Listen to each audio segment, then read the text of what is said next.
Good afternoon. I'm Mike Buchanan with Arts Alpharetta, and we are here in the city of Alpharetta's amazing art center.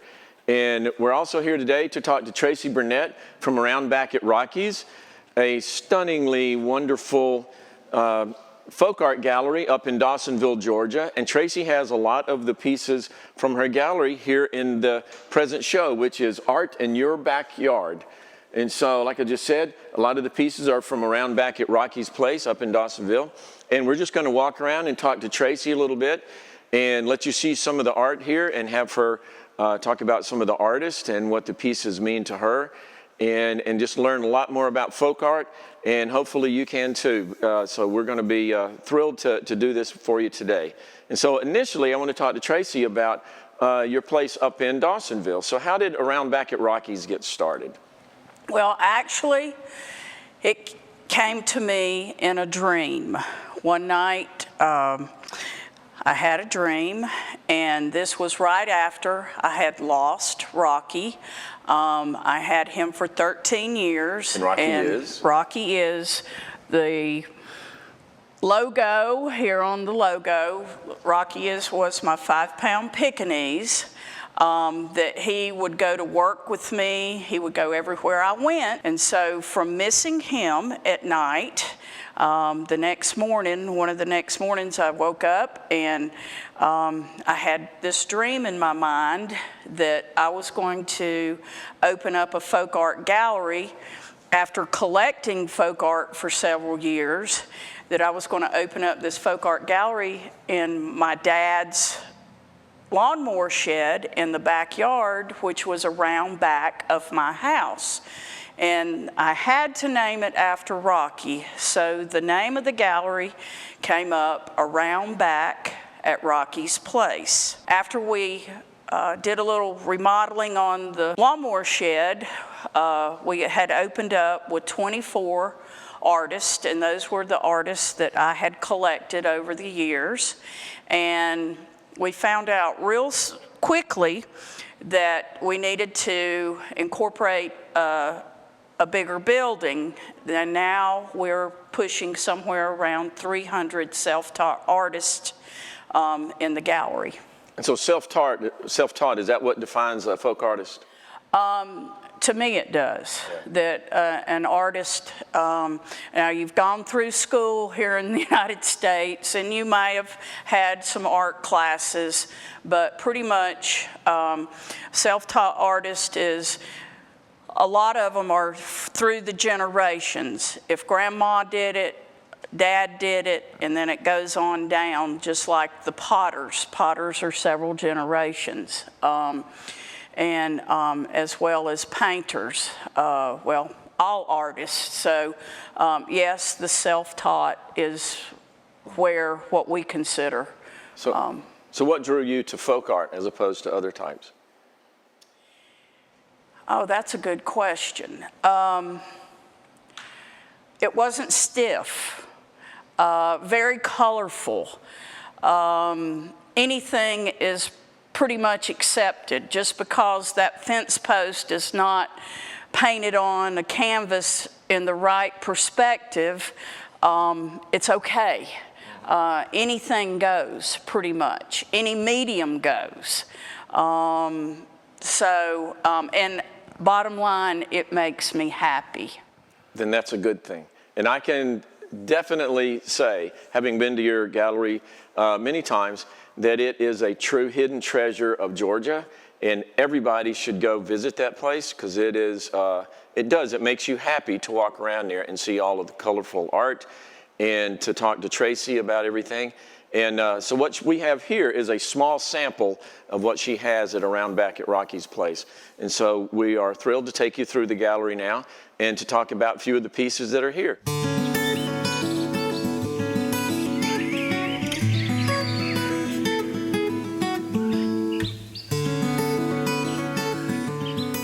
Now we're going to walk through the Art in Your Backyard show here at the Alpharetta Art Center.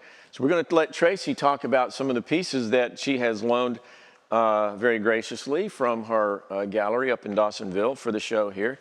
And so tell us a little bit about these pieces that we're looking at right now. Well, these particular pieces are from Lonnie and Twyla Money out of Kentucky. Kentucky is known for their art carvers, and this is a husband and wife team that the husband does the wood carving and the wife does the painting at around back at Rocky's place. This particular piece right here is a gourd that they have turned into a birdhouse, and this bird tree has 21 various birds on it, and it's a unique piece because it doesn't have any limbs on the back side, and this one can go up against a wall or in a corner that you would like to decorate with, as well as this one is quite funny. We think that the fox has grabbed the guinea, and once again, the carving is made from wood and painted by the wife, and these are also available at my gallery around back at Rocky's place. Mm-hmm. And so this one here is interesting because I didn't realize that there was a guinea hen in the fox's mouth, and we're going to be talking about guineas here in a minute when we talk about cornbread art, and so it kind of ties in. So I was looking at the birds here, and some of them I can recognize as red birds and maybe starlings or crows or whatever the case may be, but some of them look like they just kind of made up some birds, and they kind of made up the colors of the turtle and all. How long do you think it takes them to make one of these? Have they ever talked to you about that? Oh, wow. I would think it would take a process. I think it has many layers of color, paint on it, and these are not shot with straight nails. These will be around for a while. I would think it would probably take several weeks for this to come through. Yeah. Yeah. I know that if I had that hanging in my tree out front, a lot of people would be like, wow, there's an orange and blue turtle in your tree, and then you could say, oh no, it's a birdhouse. But I'm not sure that's such a wonderful piece of art that I would be taking it outside. But if you wanted to, you could. Really? Yeah. Oh, That's yes. cool. That's cool. Well, I guess maybe some of these birds, if we ever come in here and there's one missing, then they have actually gone into the birdhouse. And so, so that kind of makes sense. Possibly. Yeah, you never know. So, well, that's wonderful. So we're going to move on to some of the other pieces here in the show and let Tracey tell us about those.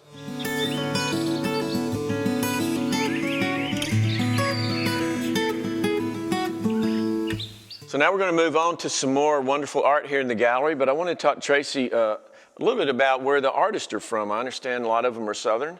As a matter of fact, how about most, I would say 99% are from the Southeast. Here, Kelly Bentley Ash, she's from Georgia. Marion Baker, this artist is from Alabama. Here we have a piece of R.A. Miller. He was from Georgia. And here we have David Ricketts. He is also a Georgia artist. Most of the self-taught artists create their work, or a lot of them, outside. So therefore, we've got the warm summer months, and that's where a lot of the artists create their work, is outside under the shade tree. So do you find that their work kind of slows down in the wintertime because they like to work outside? A lot of it does, yes. They don't create quite as much in the winter as they do in the summer. So when I think of a folk artist, I kind of think of an elderly person sitting, you know, like a Grandma Moses or whatever it might be. But tell us about the age ranges of the people. Well, not necessarily. Our youngest artist that we currently represent is 15. And our oldest artist, I would say pushing 80, in their 80s. So anywhere from 15 to 80 in that age range.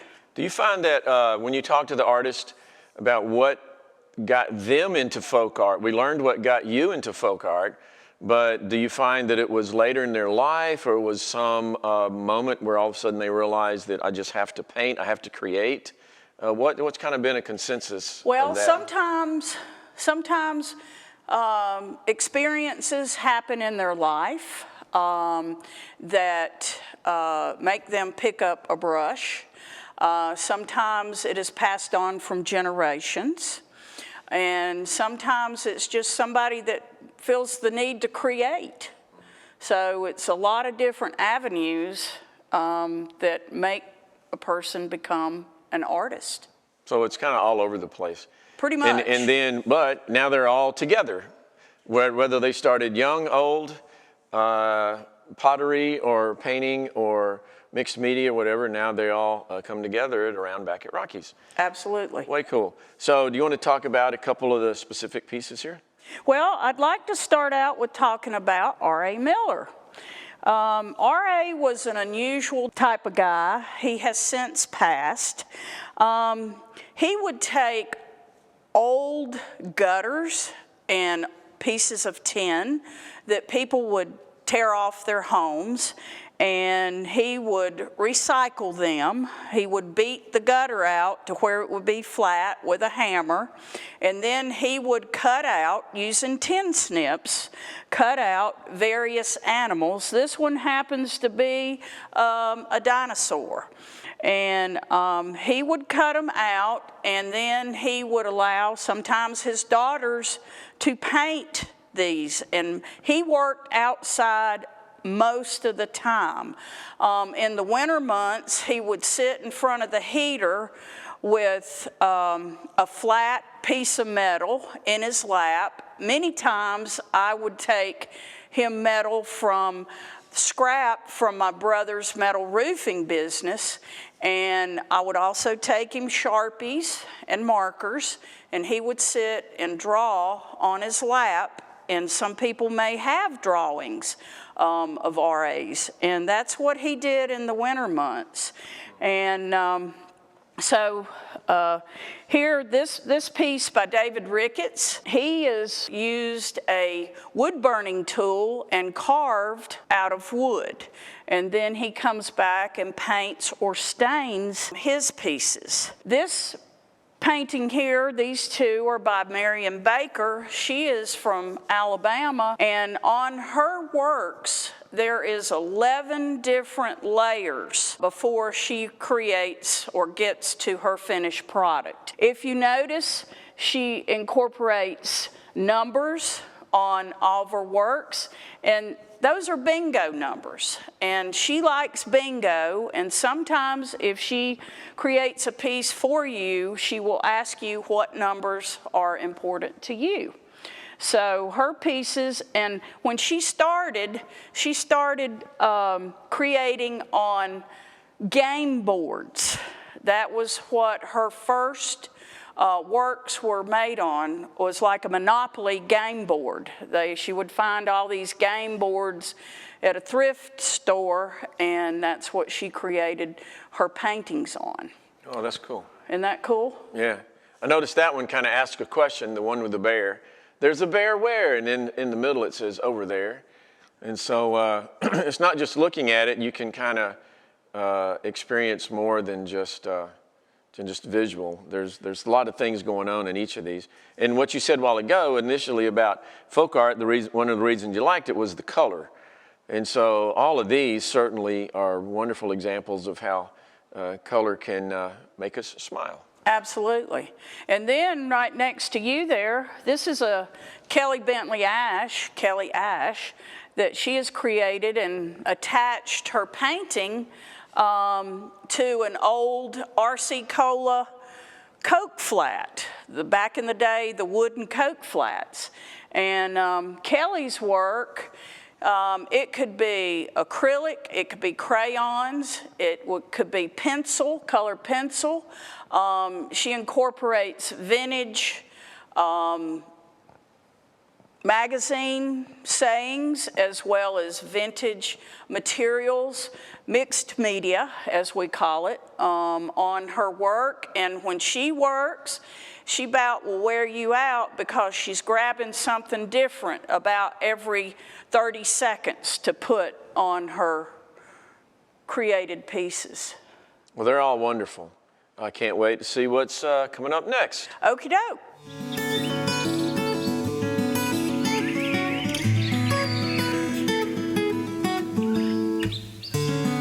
Hey, so here we are with some other wonderful pieces from around back at Rocky's place.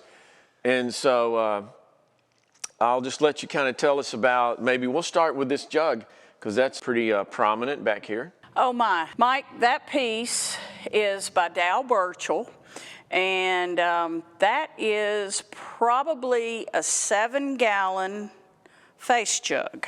Now, I'll have to admit, I have not poured the water, 5 to 7 gallons,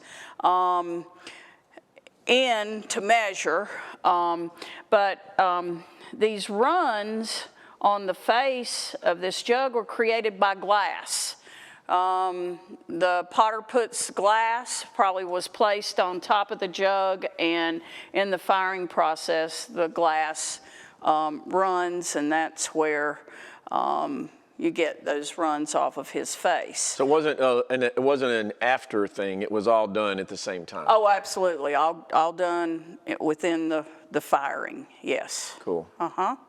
Way cool. And I will say that a folk potter does not bisque fire their wares. They create it, they let it dry, they let it leather hard, and then they glaze it and fire it. There's one process that a trained potter would bisque fire before they glaze, but a folk potter does not bisque fire before they glaze. Well, that's interesting. Yeah. And he looks like somebody I know. So that's kind of cool. That Fu Manchu. And that's right. Right, absolutely. Yep. Way cool. So this is another of Marion's pieces? Yes, it is. The way I identify that piece is identified by the bingo numbers. Exactly. That was what I was trying to say, the bingo numbers. Yep, those are tomatoes. Absolutely. And then the one behind you there, she's put that saying, watermelon, watermelon, watermelon rind, humpback, humpback, you are mine. She likes to catch a lot of phrases in a lot of her pieces. Right. She does use words and letters and things that you wouldn't necessarily expect in a piece of art, which is way cool. Right. This birdhouse down here is wonderful. I can see that it's an upside down paint can. Yes. Start with. Actually, this artist owns a paint company, and so she recycles all of her used paint cans, gallon paint can, and creates birdhouses with them. Yes. Way cool. I was watching the Wizard of Oz last night. When I first saw this, all I could think of was the witch's hat. And so, yeah, it's pretty neat. I can see birds getting in there. And all of these are for, this one definitely would be for outside, right? Yes, absolutely. Because you can, when the birds leave, you can take the bottom of the paint can and clean out from season to season. Yes. Right. Yes. No, that's pretty smart. Yeah. Yeah, wonderful.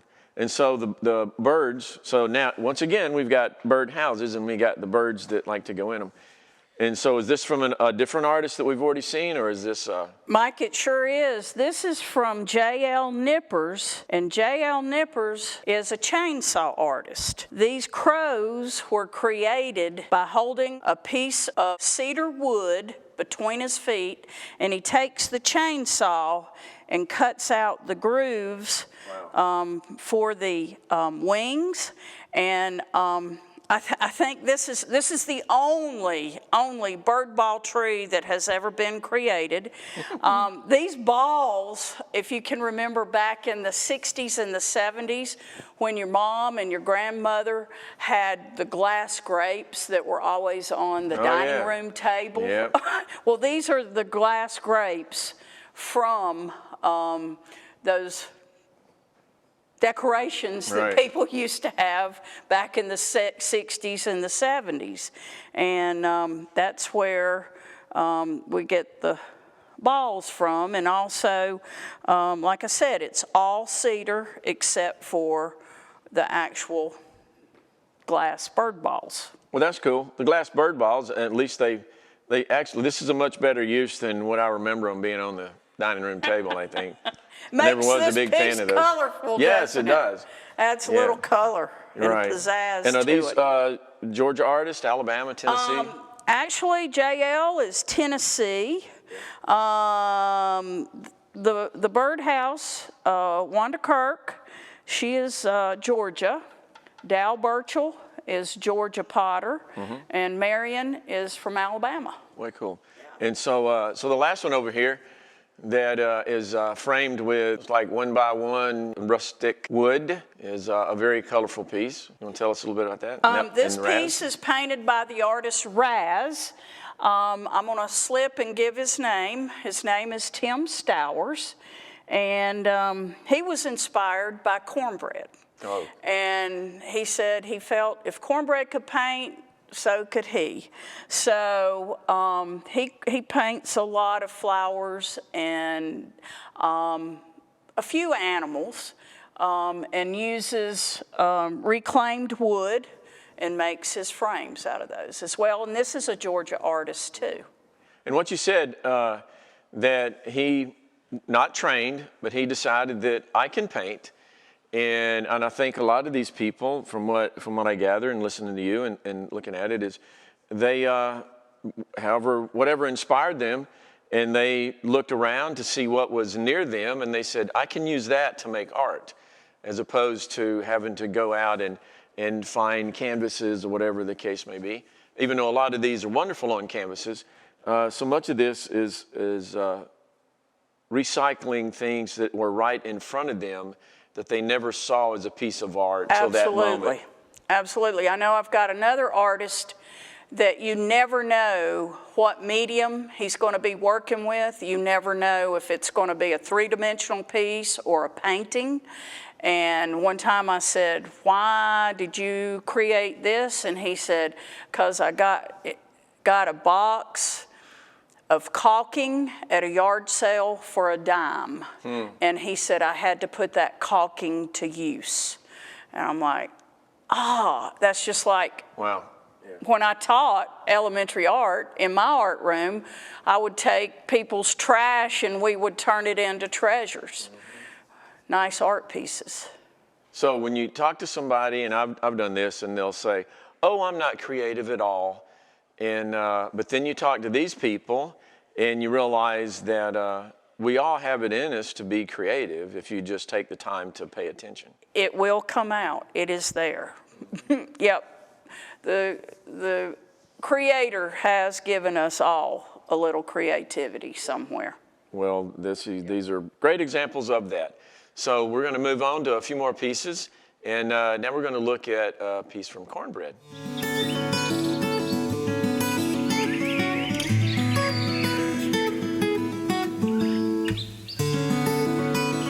So now we're going to talk about one of the most iconic artists in your gallery and one of your most popular, and that would be cornbread. So from what I've seen of his work, he really likes guinea hens, and so this is a great example of a cornbread piece of folk art. So you want to tell us a little about him and the work? Well, sure. Cornbread and I, Mike, we go way back, as in like over 50 years. Wow. My mom used to have a shop in downtown Dawsonville, and his dad was into produce, and he would deliver my mom produce on certain days, and cornbread would always be 5 to 6 to 10 steps behind Daddy back in the day. No shoes, no shirt, the head peeled like an onion, and him with little cut-off blue jeans on. And so I can remember him when he was a little boy. And then I went off to college, and my cousin said to me one day, said, "You ought to see what Johnny Anderson's son is doing. He's painting." Said, "You like art," and said, "You ought to check and see what he's doing." And so it took me a little while to get up with him and to find him. And when I did, the first second I put my eyes on his work, I was hooked. It spoke to me. And his guinea hens were the second subject matter that he ever painted. His first subject matter was the guinea chicks, which they don't have a neck and they've got a bigger head and a bigger eye. But guineas were his second subject matter that he ever painted. And his mom told him growing up that if people ever looked you in the eye, that meant that they were interested in you. So therefore, all of his paintings have the large eyes, and to me, they're looking back at me. So this painting is interested in me and everyone else that comes up and looks at it. Wow. So you're interested in it, and it is interested in you. Absolutely. So you've known him from when he was cornbread in a small skillet to cornbread in a big skillet. Did he go by cornbread when he was younger? No, he didn't get that name until he was about 15 or 16. And some local folks dubbed him that name, and it has stuck, and that's his signature that he signs all of his works with. For now, I'd say probably going on 40 years. So so he moved on from guineas, the babies and the regular hens, to all kind of stuff that you would recognize as a Southern thing. Absolutely. The, animals that are indigenous to our neck of the woods. After the chicks and the hens, he painted a fox. And that was 1, 2, 3 in line. And then after the fox came all the other four-legged animals and all the birds that he's known to paint today. We show the best selection by the artist Cornbread in the universe. Mm-hmm. And this has been a collection over 19 years of his work. Yeah. If you want to see Cornbread work, then go to around back at Rocky's place. And it's just stunning to see what he's come up with and how, like you say, it kind of connects with you. Absolutely, and how he has evolved as well as an artist.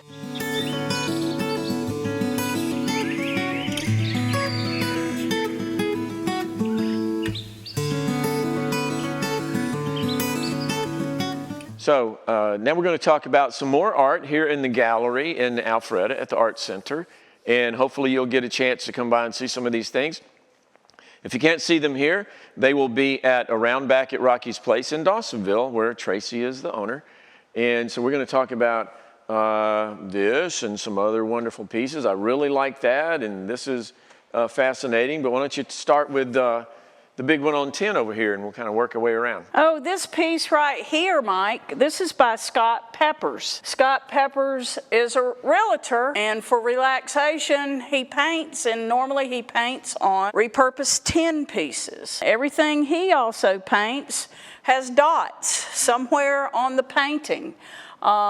This one is the glass jar with the red flowers and with the white dots around. And the rougher the piece of tin, the better he likes it. I could easily see this in somebody's backyard, hanging on a fence or something like that. That would be wonderful.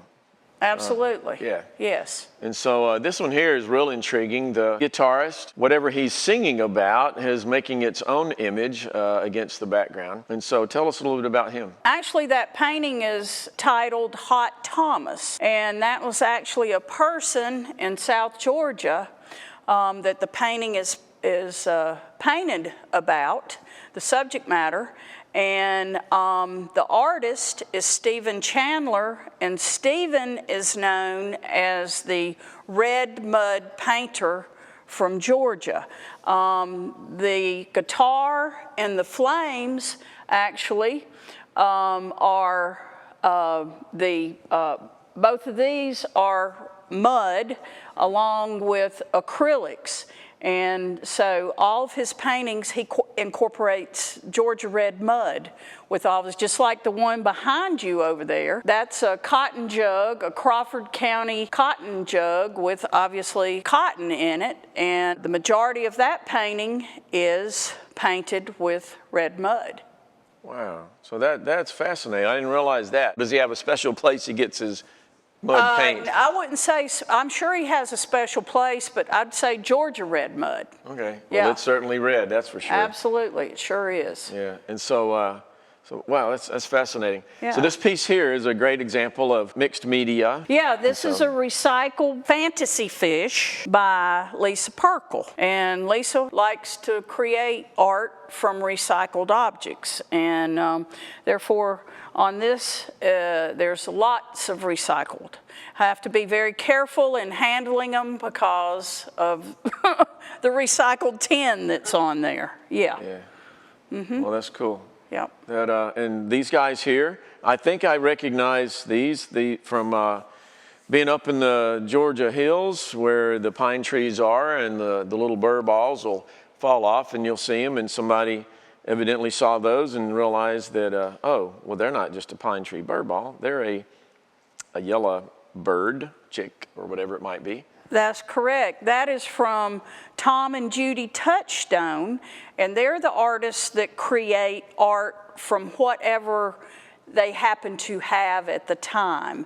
And she said she picked up all these pine knots, and she said in her mind she saw little birds, and so she put the pine knots together and created the yellow bird tree on the piece of driftwood and the rock. Once again, that's a recycled nature piece, you know.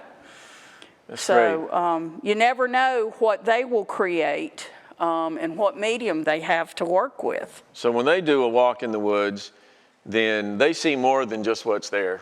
They're like, hey, there's birds, there's fish, there's whatever the case may be. Absolutely. And I did want to ask you, and in looking at, all of these are for sale for sure, and the prices are so reasonable that if somebody wanted to start a collection of folk art, then your place would be a wonderful gallery to start with. So do you find people that come in and say, I'm fascinated with folk art now, and I want to start a collection, but I don't know how to do that. What does that look like? Absolutely. Matter of fact, last month I had a lady come in and she said, I have just been turned on to folk art, but I don't know who to collect. And I said, well, ma'am, I said, our gallery is a great place to start. And I said, the way you collect art is what speaks to you. Cornbread is a great artist to collect, but we have 299 other artists other than Cornbread. But whatever speaks to that individual is my advice as to who you should collect.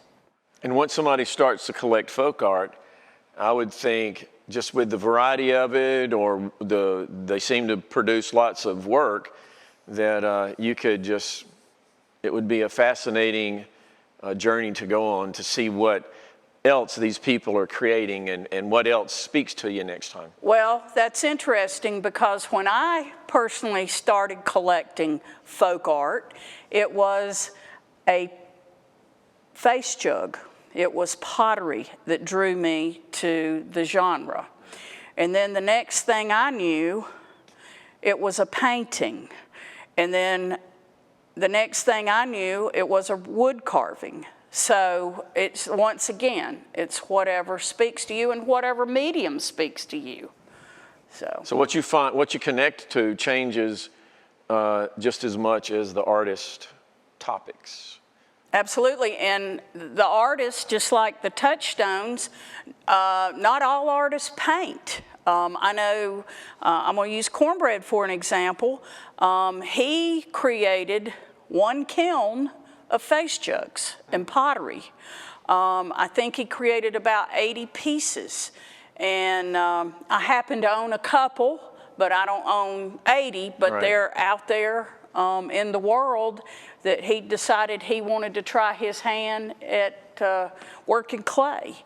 And so also he's done three-dimensional pieces. He's created three-dimensional owls, three-dimensional hawks, and things of this nature. If I remember, you had a cabinet that he had painted, right? Sure enough, old blanket trunk, and has 6 different paintings. The sides, the front, the top, the back, and then another piece on the top. Actually 6 different paintings on that blanket trunk. That's pretty unique. And that blanket trunk is a antique, primitive antique that he painted on. Yes. Wow, that's fascinating. So here's another piece from Chandler that you already talked about, and here's another cornbread. And so this is a slice of an apple, or I guess half an apple. Yeah, that's a very unique piece by cornbread because it's not an animal. And the closer that you get to that painting, the closer you can see his brush strokes in that painting. He told me it took him a lot of time to paint that particular piece. And once you get close to it, as close as you are there, you can see his brush strokes on that. Certainly. That's fascinating. So the process of creating all of this, the processes are all over the place.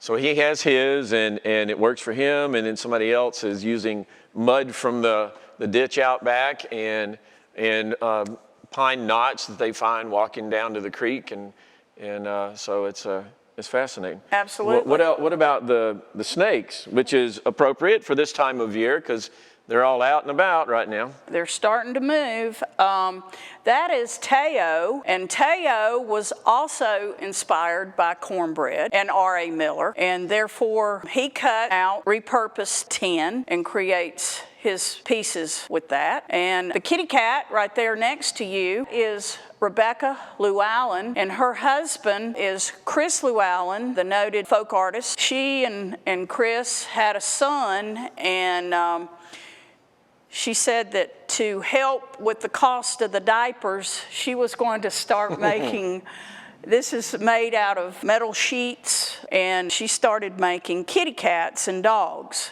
to compensate for the baby's diapers. And the baby now is, I believe, a junior in high school, but she's still creating her kitty cats and dogs. Well, they're very engaging. And so as long as she wasn't making diapers out of metal, then I think that's okay. No. Yeah. No. Well, these are all amazing pieces, and I just love them all. And I think if somebody came to the gallery, they would fall in love with one or a lot of these pieces themselves. I want to thank you for being here at the gallery and for loaning so much of the works from around back at Rocky's place to us. And we want everybody to come to the gallery, whether it's for this show or for the next one. Come take a class. And I want to once again thank Arts Alpharetta for being part of this, and for the city of Alpharetta. And I want to thank everybody that was involved in creating this wonderful art center. You need to come out and see it. And you need to make your way up to Dawsonville. It is a premier destination for art, for folk art, and for connecting your soul to something that has been created in such an amazing way. So I want to thank you for being here, and see everybody at the Art Center and at Around Back at Rocky's.